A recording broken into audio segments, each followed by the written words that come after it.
Friends, आपके अपने channel study official पे स्वागत है। आज इस वीडियो में हम पढ़ेंगे न्यूट्रिशन इन ह्यूमन बीइंग। हमारा भोजन है ना 5 स्टेपों में डाइजेस्ट होता है। पहला होता है इंजेशन।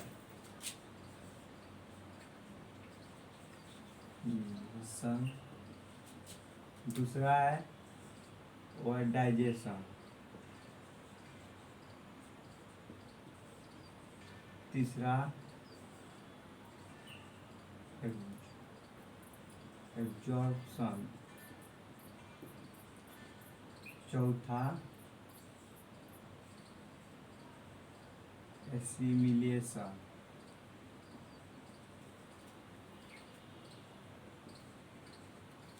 पांचवा इजेशन। हमारा भोजन है वो 5 स्टेप होता है। इजेशन, उसको डाइजेशन, तीसरा एब्जॉर्प्शन, चौथा एसिमिलेशन और पांचवा इजेशन। चलिए पांचों स्टेप को हम 1 बाय 1 डिस्कस करते हैं। इसे डिस्कस करने से पहले इस डाइजेस्टिव सिस्टम का पार्ट का नाम बता देते हैं। यह है माउथ, जिसे हम बक्कल कैविटी भी कहते हैं।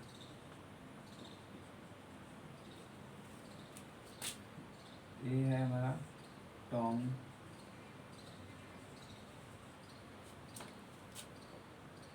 एक ग्लैंड और सिलेवरी ग्लैंड है।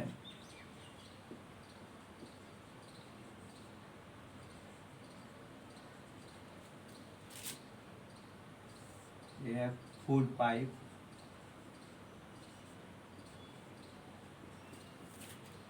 दूसरा इसको ओसोफेगस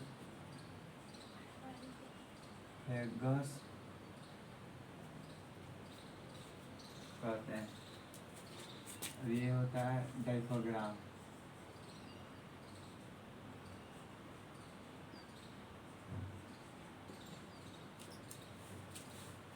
इसे लीवर,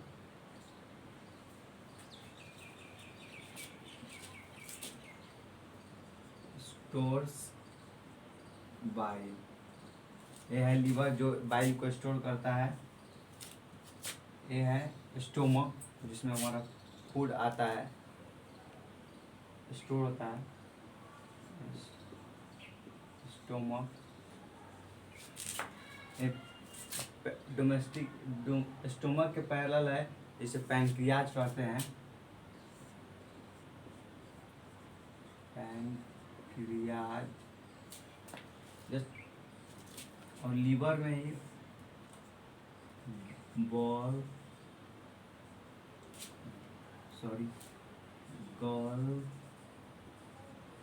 ब्लैडर होता है।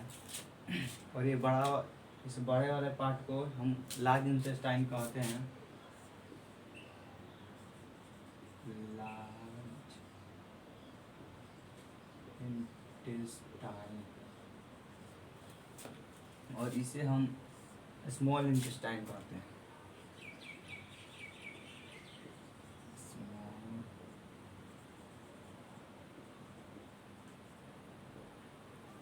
और ये छोटा सा नीचे पोर्शन दिख रहा है, इसे अपेंडिक्स कहते हैं।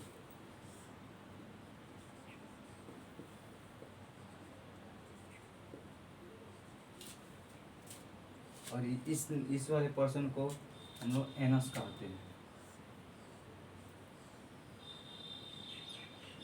और इसको हम लोग रेक्टम कहते हैं। ये थे हमारे डाइजेस्टिव सिस्टम के सारे अंगों का नेम था।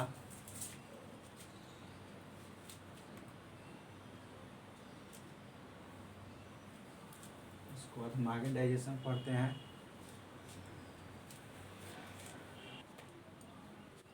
डाइजेशन में 5 स्टेप में होता है। पहला डाइजेशन, दूसरा डाइजेशन, तीसरा एब्जॉर्प्शन, चौथा एसिमिलेशन, पांचवा इजेशन। चलिए अब हम इंजेशन के बारे में जानते हैं। The process of taking food is called ingestion. Ingestion वो प्रक्रिया है जो हम केवल अपने भोजन को लेते हैं, उसे इंजेशन कहते हैं। कहा जाता है digestion. Digestion the process in which food is digested, माने वह प्रक्रिया जिसमें भोजन पचता है। भोजन हमारे मुंह से ही पचना शुरू हो जाता है।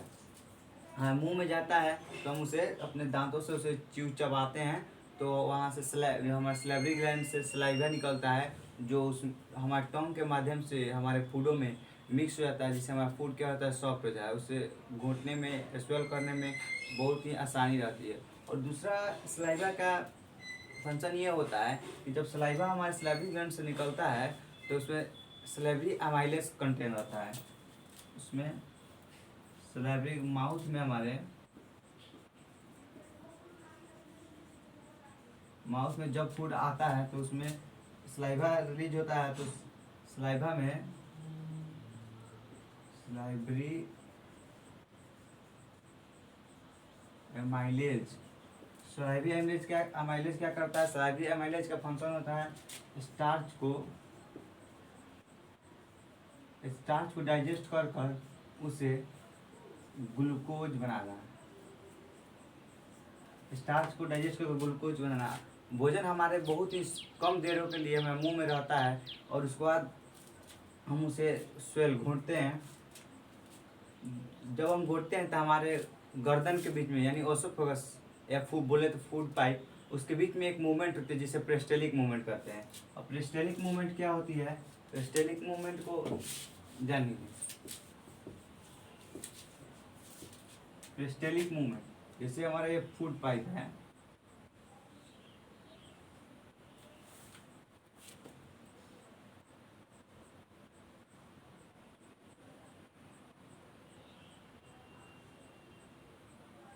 जिससे यहाँ से हम फूड को स्वेल घोटे, तो यहाँ मेरा फूड पाइप के माध्यम से फूड यहाँ आया। फूड पाइप यहाँ आते क्या हुआ, यहाँ कॉन्ट्रैक्शन हुआ,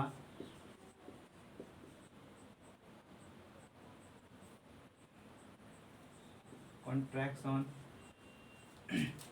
और यहाँ पे रिलैक्सन।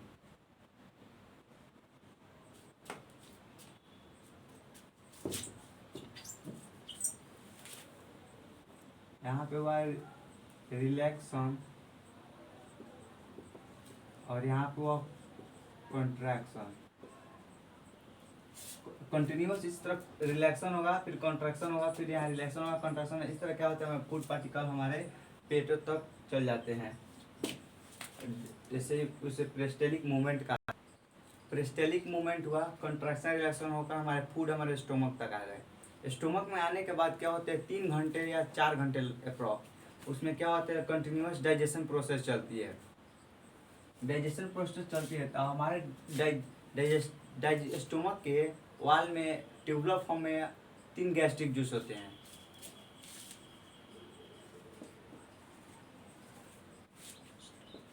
स्टोमक में गैस्ट्रिक जूस पाया जाता है।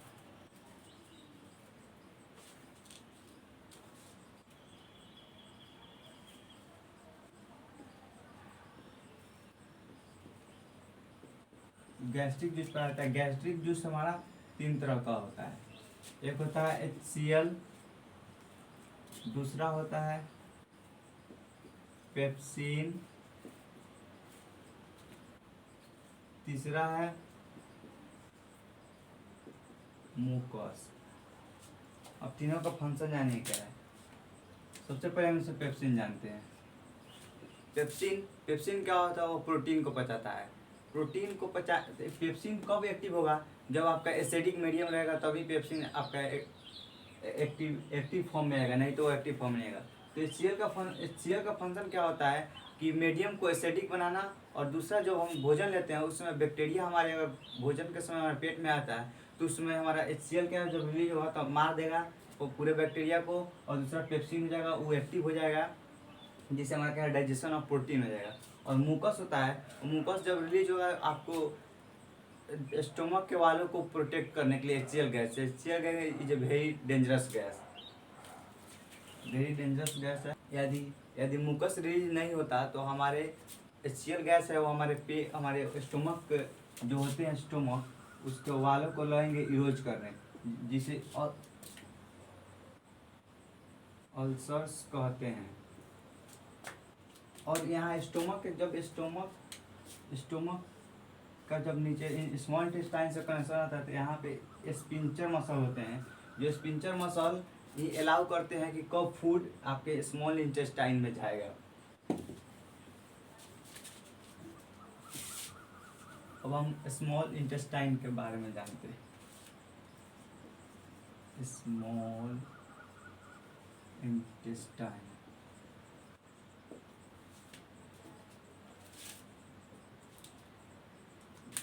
फूड हमारे पूरे तरह से पेट में हमारे नहीं पचते हैं। वो कंप्लीट डाइजेशन हमारे स्मॉल इंटेस्टाइन में होता है। स्मॉल इंटेस्टाइन में आने के बाद यहाँ पे 2 ग्लैंड और जुड़े रहते हैं स्मॉल इंटेस्टाइन से। वो होते हैं लीवर जो बाइल रिलीज करते हैं, और दूसरा पैनक्रियाज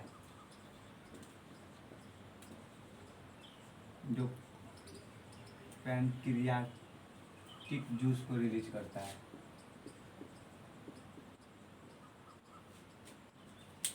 लीवर बाइल को रिलीज करता है। ये ग्रीनिश येलो होता है इन दी कलर। लीवर का फंक्शन क्या है? लीवर जब बाइल को रिलीज करता है तो इसके 2 फंक्शन होते हैं। एक तो ये जो हमारे सीएल रिलीज हुए रहते हैं स्टोमक में, तो वो एसिडिक मीडियम में रहते हैं, तो उसे वह जब स्मॉल इंटेस्टाइन में आता है तो उसे बेसिक बनाने के लिए, क्योंकि जब पैनक्रियाटिक जूस रिलीज होगा तो उस पर एक्ट कर सके। एक फंक्शन ये हुआ। दूसरा फंक्शन ये हुआ कि इमल्सिफिकेशन करना। इमल्सिफिकेशन का मतलब एक फैट का सेल है। फैट के सेल होते हैं, बहुत बड़े होते हैं। तो यहाँ लीवर से जब बाइल जूस रिलीज होता है तो ये क्या करते हैं, इसे छोटे छोटे टुकड़ों में ब्रेक डाउन करते हैं। इसी को इमल्सिफिकेशन कहा जाता है।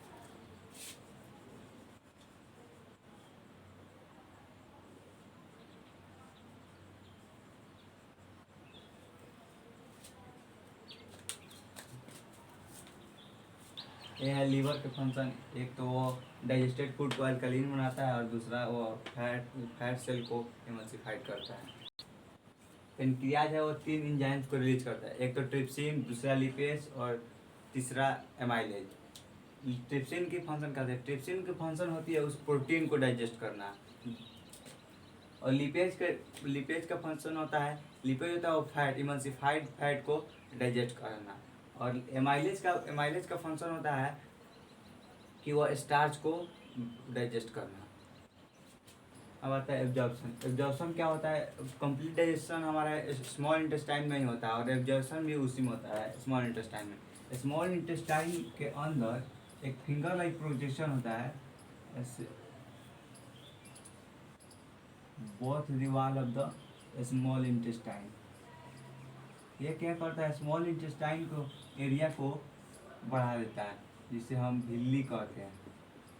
इसे ये झिल्ली होता है, इसको जैसे कैपिलरीज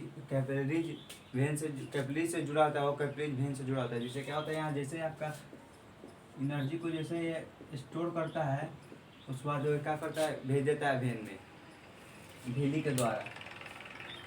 और इसके बाद होता है एसिमिलेशन।